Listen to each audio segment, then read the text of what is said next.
I've spent the past 5 videos just outlining my first impressions of China during the first 3 months of 2013, at the beginning of my 7 years of teaching in China.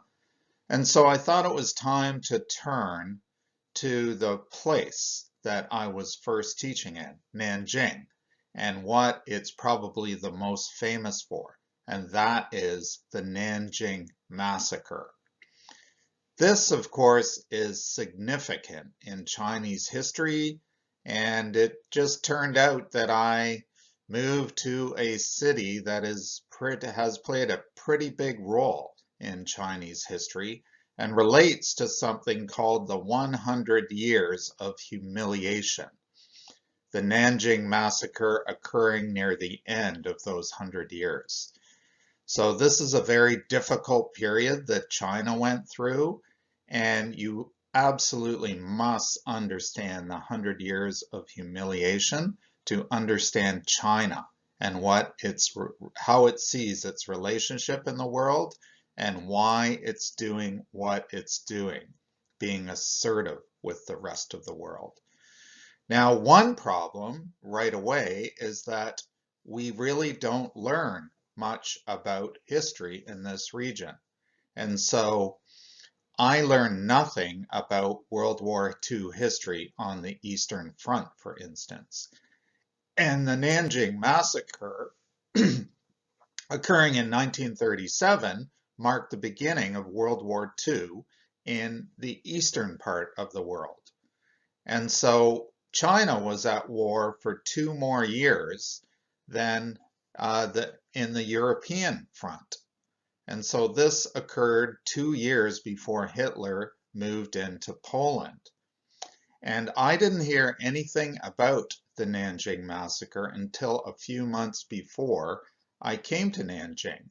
I just had a friend that had heard when I mentioned that I was going to be staying in Nanjing. They had heard of the Nanjing Massacre, and the most famous book about it, is by Iris Chang, who's a Chinese American. And so she wrote a book called The Rape of Nanking, and Nanking is the old name of Nanjing. And so obviously this is a very sensitive topic, and I'm not an expert, but I did search around for a resource to draw upon, and I came across a publication called The Nanjing Atrocities, Crimes of War, published in 2014. And this was created by a group called Facing History and Ourselves. So it's a group of teachers that are dedicated to teaching students all about the different horrific occurrences around the world. So things like Holocausts and massacres. So Nanjing falls in that group.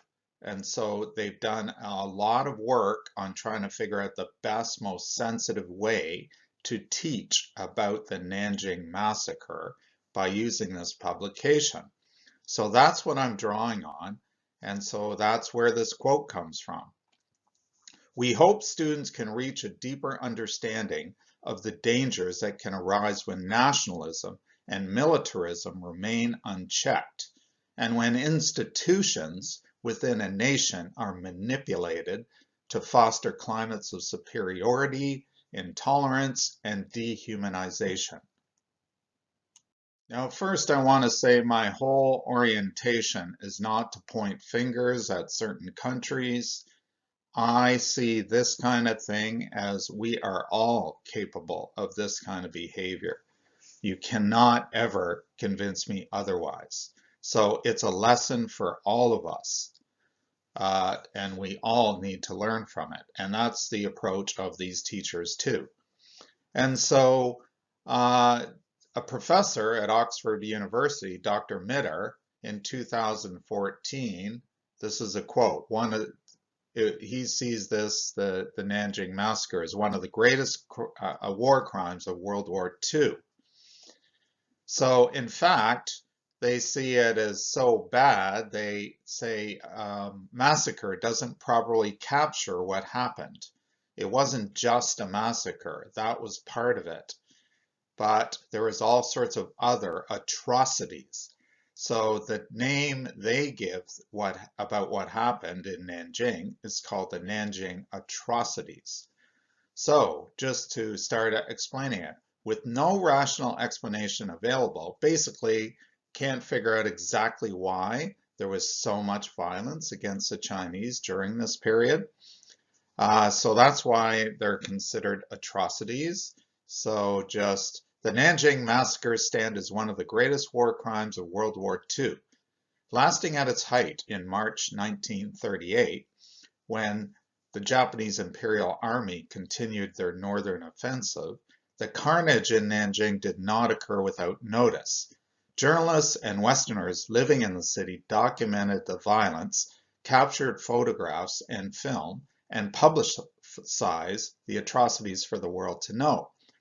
And within China, stories of the brutality of the Japanese imperial troops before, during, and after Nanjing spread far and wide. So the book, in trying to be sensitive and teaching about this difficult topic, draws from as many different sources as possible so to give us the story about what occurred. And here, including from survivors of the Nanjing Massacre. And so here is a photograph of those survivors. So they have interviews that they've transcribed from each of these survivors, and I'll just talk about one of them. So this is the testimony of one of those victims. Testimony of Chen Zhao Sho. My name is Chen Zhao Sho. I was born on September 16, 1918, when the Imperial Japanese Army invaded in Nanjing in 1937. I was living in a small Nanjing district with my uncle, mother, and father, my two brothers, and my sister. At that time, I was only 19 years old. I was an apprentice. After the Japanese invasion, I, along with several other people, collectively escaped to a refugee camp by Shanghai Road. At that time, since the refugee camp had run out of food, I ventured out to replenish the supply. But because of some casual remarks I made while lining up, I was taken by some nearby Japanese soldiers and brought to a pond adjacent to Shanghai Road. Having not stood there for more than 2 minutes, I watched as a group of armed Japanese soldiers hustled several lines of about 200 Chinese troops toward the edge of the pond, surrounding them with weapons to prevent them from escaping. At that time, I was also ordered to stand among the front line of Chinese soldiers. I was only 19 years old and terribly frightened. Thus, the instant the Japanese soldiers opened fire on all of us, I immediately fell toward the ground, faking my death. Struck by the flying bullets, my Chinese comrades all piled up on my body. Right up till it got dark and the Japanese soldiers had all left, I lay under the dead bodies, not daring to move. Only then did I climb out from under the pile of bodies. It was thus how I became a fortunate survivor of the Nanjing Massacre. I was captured again by the Japanese near Sanhe village and sent to work at a Japanese-occupied silk factory near nowadays Nanjing Medicine Factory. It was at this time that I witnessed more Japanese atrocities firsthand.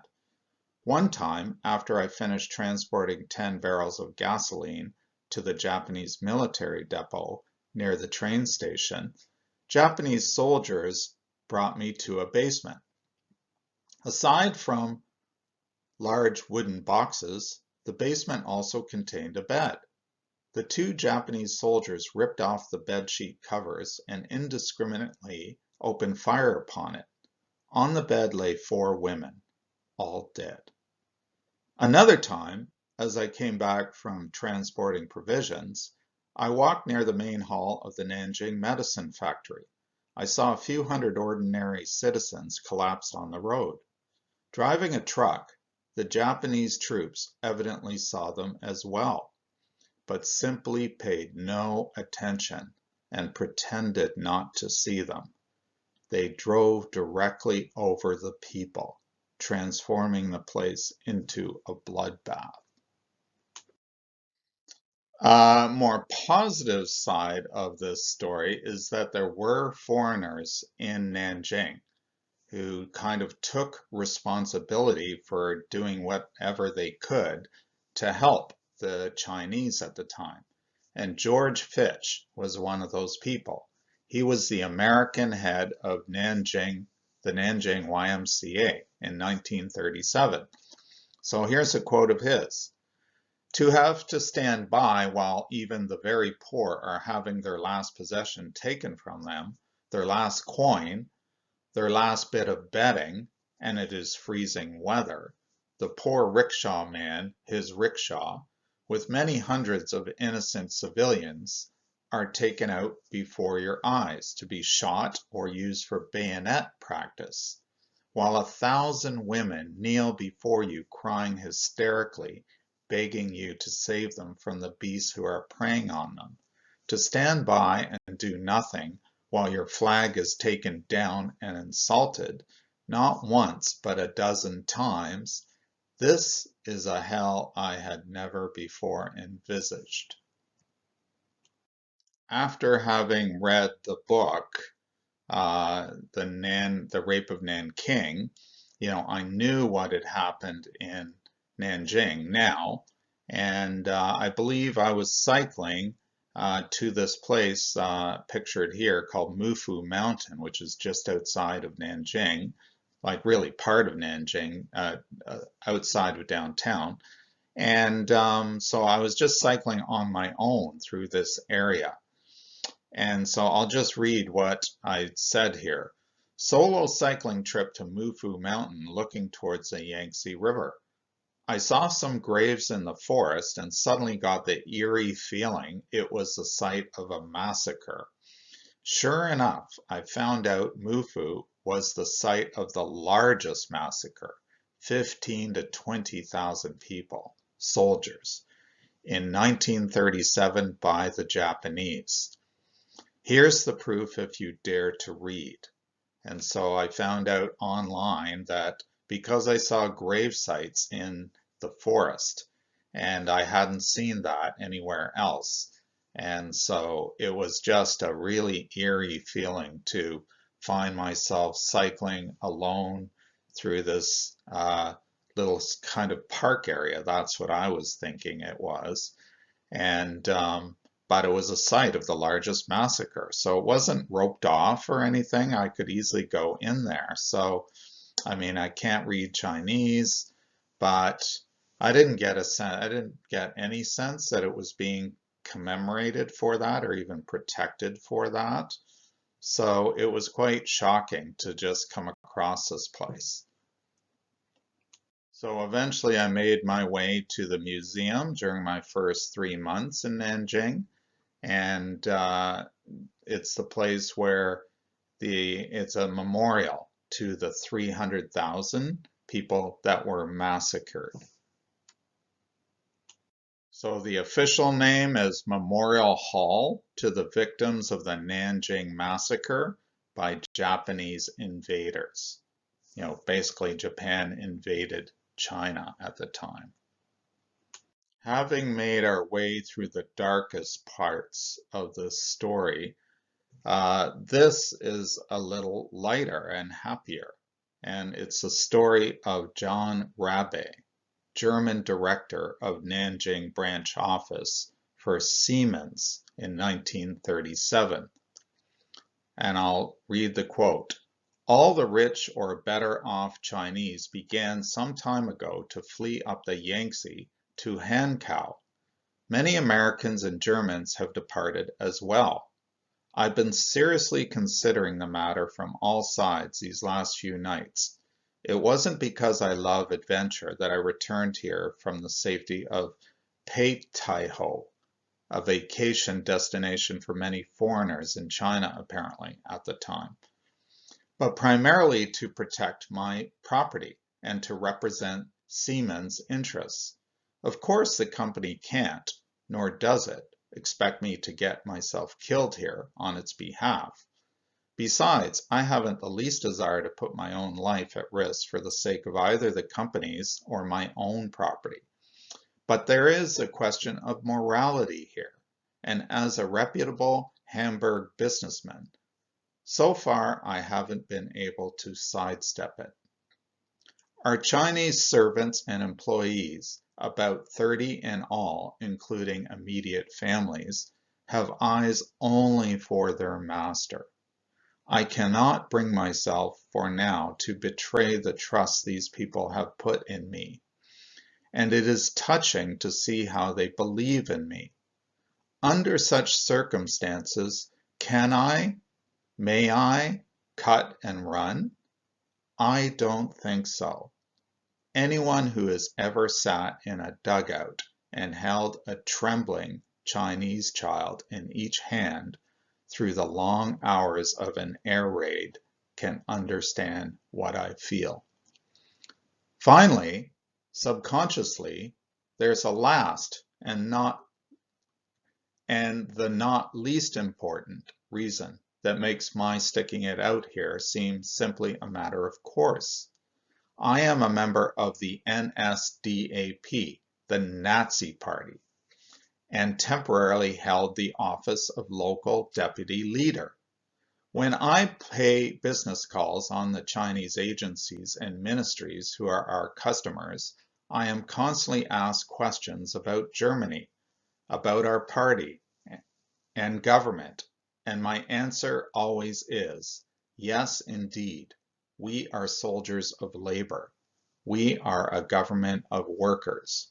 We are friends of the working man. We do not leave workers, the poor, in the lurch when times are hard. To be sure, as a National Socialist, I was speaking only of German workers, not about the Chinese. But what would the Chinese think? Times are bitterly hard here in the country of my hosts, who have treated me well for 3 decades now. The rich are fleeing. The poor must stay behind.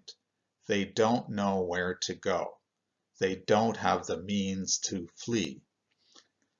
Aren't they in danger of being slaughtered in great numbers? Shouldn't one make an attempt to help them? Save a few at least? And even if it's only our own people, our employees? Now, the war crimes that occurred during the Nanjing Massacre were officially recognized by the International Military Tribunal for the Far East meeting in Tokyo in April 1947. So this is where leaders of the Japanese army in Nanjing at the time were tried, and those found guilty were hung. The Nanjing Massacre is also memorialized every year on December 13th. And so this photograph is of December 13th, 2012, which marked the 75th anniversary of the atrocity. And this was a month before I arrived in Nanjing. So this is showing members of the Chinese military gathered at that same Nanjing Museum to remember victims of the Nanjing Massacre. Unfortunately, one of the issues that Chinese feel quite strongly about is that there's a strong feeling that Japan has not fully apologized and fully taken responsibility for what happened. There was an international tribunal that tried people, and people were hung as a result. And so there's no secret. It happened. It definitely happened. And different prime ministers have recognized it, but Japan as a country has not taken full responsibility for it, although I think there is some argument that they have, but the Chinese definitely don't feel like Japan has taken full responsibility as a country, say like Germany has for the Holocaust. So anyway, this occurred the month that I came to Nanjing. Former Japanese Prime Minister Hatoyama Yukio and his wife bow as they mourn for the Nanjing Massacre victims. As I mentioned before, the massacre took place near the end of what's called the Century of Humiliation, and I've just drawn this from Wiki. So I'll just read a little bit of it. Chinese nationalists in the 1920s and 30s dated the Century of Humiliation to the mid-19th century, on the eve of the First Opium War, amidst the political unraveling of Qing China, so the Qing dynasty in China that followed. So defeats by foreign powers cited as part of the Century of Humiliation include defeat in the First Opium War by the British. And then the next point, the unequal treaties, in particular Nanking, Whampoa, Aigun, Shimonoseki. So anyway, that's where Nanjing comes here. And then go to the very last point. This another part of this 100 years, or this Century of Humiliation. Basically, it ended with the Second Sino-Japanese War, and the Nanjing Massacre was the part of that, the beginnings of that war. And so there's all these battles, all these humiliations that occurred over a 100-year period that China has not forgotten, and every school child learns about. And so this is a very serious thing to learn about, to understand China and the way it looks at its relationship with the rest of the world. So one of those points where I talked about the Treaty of Nanking, that's part of what's called the unequal treaty system. So I just want to talk a little bit about that so you get a sense, a flavor of, just how unequal, unfair these treaties were. So the unequal treaty system led to the Treaty of Nanking in 1842 and the Treaty of Tianjin 1858. The treaties granted full civil rights to Christians within China. This was particularly important for the missionary movement. So China is not a Christian country, but they had to open up to Christians to try and convert Chinese. So this allowed missionaries to move all around China and operate churches, try and convert Chinese to Christianity. It also, the treaty also opened more Chinese ports to British merchants. So this was the whole Opium War system. So basically what it was is everyone loved Chinese products. So porcelain, tea, these are the big ones, and silk would be the big ones. So Britain was purchasing lots of this way back in the early 1800s. And but China was not interested in anything from Britain. And so this was very frustrating because Britain had to pay everything in silver, and it didn't like that. It needed silver to pay mercenaries, for that's the kind of payment mercenaries would accept. And so they wanted to find, the British wanted to find an alternative way that they could have, instead of paying out all this silver, that some of that silver could come back to Britain. And so the idea was developed that, hey, let's get China hooked on opium. And we have a colony in India where opium is grown. And then there's also opium that came from Turkey. And so basically what they did is, it was illegal in China at the time, but they kind of sold it to anyone who would buy it, and they kind of pressured Chinese to buy it, or they made it readily available. And so addicts got more addicted, and so it started becoming a major source of income for the British. And so basically, the British kind of forced China to allow opium. And so when China resisted, it could not stand up against the British. And so it lost the first Opium War. And so this unequal treaty system is a result of that. And so the Britain opened China up for trade. China was not that interested in opening up for trade. They felt like they had everything they needed. The world wanted more of China's stuff than China wanted of the rest of the world's stuff. So another point here is they permitted Chinese indentured servants to be transported on British ships and legalized the opium trade. It also resulted in the establishment of concessions throughout China by many of the more powerful colonial nations. A concession was a territory of land that was governed and occupied by a foreign power. Concessions strengthened Western powers' economic, political, and cultural spheres of influence, including granting foreign residents in China extraterritoriality status, or the freedom from local legal jurisdiction. So foreigners were not subject to local laws, basically. So this colonial domination of China, at times referred to pejoratively as the carving up of China, impaired its political, economic, and social sovereignty for the next century. So that is the century of humiliation.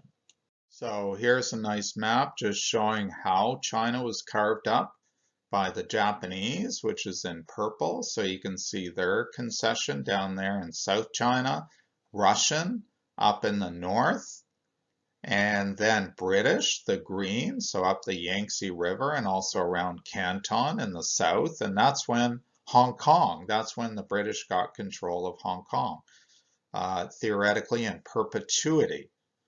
And then you can see the German, which is up in the Shandong province, which is the second place I worked, Shandong Peninsula. And then the French, which you can see is down in southwest China. So basically it was just carved up, different concessions handed out. So China was being fractured. Now, recall that China is more of a civilization state than a nation state, as I talked about earlier. And one of the quotes I used is a civilization state goes much deeper than a nation state. A nation state is like the topsoil of the country, but a civilization state is talking about basically the rock formations that go deep down below the soil of a country. So you can imagine this is their homeland. This is where Chinese have been for thousands of years, and here it's being carved up by Western powers. Very painful period for China. So the humiliation. And again, this is taught in the schools. Every Chinese person knows about this. And so China is looking forward to rise again, to never let this ever happen again. And this is from a famous cartoon at the time that came out of France. So it's just showing a picture of China standing up and watching on the left, Britain, Queen Victoria, and then Russia next, and then Germany next, and then the woman's France, and then on the right-hand side, the Japanese carve up their country. So it shouldn't surprise us at all to see the words in the Chinese national anthem. Arise, all who refuse to be slaves. Let our flesh and blood become our new great wall. As the Chinese nation faces its greatest period, all forcefully expand their last cries. Arise, arise, arise. Our million hearts beat as one. Brave the enemy's fire, march on. Brave the enemy's fire, march on. march on, march on. I'm calling this episode the Century of Humiliation because Nanjing, the city that I first moved to when I moved to China to start teaching over a 7-year period, is central to this well-known period in Chinese history that all school children learn about and that is mentioned often in newspapers and in the media. So let me take you back to the early 1800s, prior to the start of the Century of Humiliation. You, as China, are engaging in trade with Great Britain, but you're only selling what Great Britain really wants, which is porcelain, silk, and especially tea. Now, you yourself are not interested in purchasing anything from Great Britain because you feel you have all you need. And so as a result, lots of silver starts entering China from Britain. This is how the Chinese wanted their products paid for. But this is also what the British were using to pay the mercenaries that were helping them conquer different parts of the world at the time. And so Britain started getting concerned with all the silver leaving its coffers and entering China. And so Britain got more and more frustrated. So imagine you're in China, the authorities up in Beijing are in China, and they start noticing that opium starts entering your country and more people are getting addicted. Well, this was Britain's solution to this problem of silver. The whole idea was to start a whole new industry, one that had no real history in China, and basically take the opium from India and sell it into China, even though it was illegal at the time in China. So the whole idea is, let's get Chinese addicted to opium, and then more and more will buy opium, and then the silver will start flowing back into Great Britain instead of into China. So anyway, the Chinese put up with this for a period. It just kept growing and growing. And finally, they got to a point where they couldn't take it anymore. They didn't have a history of opium use in their country, and more Chinese were becoming addicted. And so officials took action by approaching some of the traders and burning the opium in where it was stored in warehouses in southern China. And so the British traders got very upset because they lost a lot of value in that burnt up opium. And so they approached politicians back in Britain and complained about this problem. And so this is how the first Opium War started in 1839. Britain actually went to war because it wanted the right to be a drug pusher to push opium use into China. So this is like Colombia, if it was much more powerful, demanding that the United States buys cocaine. And so anyway, China at the time was very poor, impoverished, and there was no way it could fight against this overwhelmingly more powerful country, Great Britain. And so it lost the war in 1842, the First Opium War. And as if that wasn't enough of a humiliation, they were forced to sign the Treaty of Nanking, which is the old name of Nanjing, in 1842. And let me go over just a few of the things that they were forced to do by signing this treaty. The first thing was granting Christians full rights to go spread Christianity all around China. Now, this is a country that has a couple of thousand years experience with Buddhism and Confucianism and Taoism, but not Christianity, not widespread. It's basically not a Christian country. And then the second thing is they were forced to open 5 of their ports, Chinese ports, to trading. Now, China wasn't that interested in trading with the rest of the world. It wasn't interested in buying any products. And so Britain was trying to force it to purchase certain products, especially opium, which was the other thing that was legalized in the Treaty of Nanjing, the opium trade. And so basically drugs were being pushed legally now in China. In addition to all these 3 issues, there was they were forced to open concessions to foreign powers. So China, if you recall, a civilization state, because its attachment to place is far deeper than the vast majority of countries.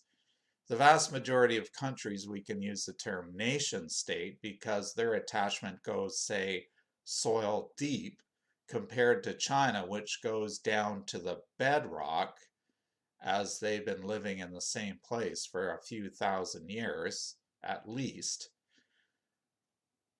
This was absolutely overwhelming. So this is handing big parts, swaths of your country over to foreign powers, a place that you've basically is your homeland, more than a motherland or a fatherland, a homeland, I would call it. And so, but finally, and also you had to allow the citizens, the foreign citizens that lived in each of these concessions, to create their own laws and not follow local Chinese laws. So you can imagine the humiliation after signing the first of the unfair treaties. But this was to go on for another 100 years. China was to lose more wars. It was to be forced into signing more unfair treaties.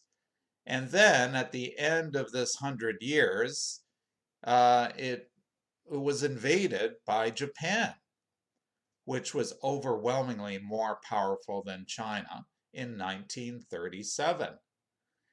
And this is when the Japanese go up to one of your major cities in China, one that's been the capital of China during 10 different dynasties, Nanjing at the time, and start raping and pillaging and massacring up to 300,000 of its citizens. And this, Japan being one of the Axis powers in World War II, China had to deal with Japan for 8 years, from 1937 to 1945, without any assistance from the Allies. So China was all alone again with an outside country that was far more powerful, like Britain had been at the beginning of the 100 years of humiliation. And it had to just do basically what Japan demanded, or be subjected to the hostilities of Japan by itself, all alone. And so you can imagine a sense of being isolated in the world and just being a target by multiple foreign countries. So we can't be surprised that every school child learns about the century of humiliation. We can't be surprised with China's increasing aggressiveness in the world in a move to try and prevent another century of humiliation ever happening again. Thank you for listening, and I would most welcome any comments to make this channel even better.